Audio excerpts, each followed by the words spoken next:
Hello అందరికీ. ఈరోజు నేను స్టవ్ డీప్ క్లీనింగ్ ఎలా చేయాలో చూపించబోతున్నాను. ముందుగా స్టవ్ని వరండాలోకి తెచ్చేసుకున్నాను. తర్వాత స్టవ్ మీద ఉన్న పార్ట్స్ అన్నీ తీసి సపరేట్గా పెట్టేసుకున్నాను. నెక్స్ట్ వేడి వేడి వాటర్ తీసుకొని స్టవ్ మీద అలా పోసేసి ఒక పావు గంట సేపు నాననివ్వాలి. నాననిచ్చిన తర్వాత సర్ఫ్ ప్లస్ ఉప్పు వేసి ఇలా రుద్దేసుకుంటే పోతుంది.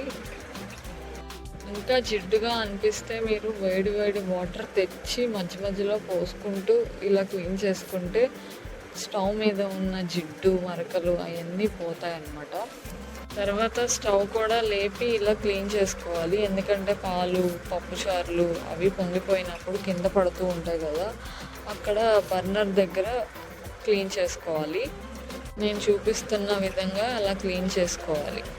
ఇలా క్లీన్ చేసుకోవడం వల్ల స్టవ్ అనేది తెల్లగా వస్తుంది, జిడ్డు మరకలు కూడా పూర్తిగా మాయమైపోతాయి. అవన్నీ క్లీన్ చేసుకున్నాక స్టవ్ మీద ఉన్న బర్నర్స్ కూడా క్లీన్ చేసుకోవాలి. ఈ వీడియో కనుక మీకు నచ్చితే లైక్ చేయండి. ఇంకా యూస్ఫుల్ వీడియోస్ కోసం నా ఛానల్ని సబ్స్క్రైబ్ చేసుకోండి.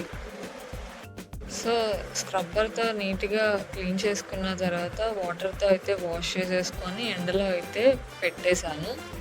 ఇంకా కిచెన్లో ఇలా పేపర్స్ వేసేసి దాని మీద స్టవ్ పెట్టేశాను. ఎండలో చక్కగా ఆరిపోయింది. తర్వాత బర్నర్స్ కూడా పెట్టేసి అన్నం అయితే వండేస్తున్నాను. ఇలా ప్రతిరోజు కాకుండా వారానికి ఒక్కసారైనా ఇలా చెయ్యండి. చూసారా మా స్టవ్ ఎంత తడతళలాడిపోతుందో.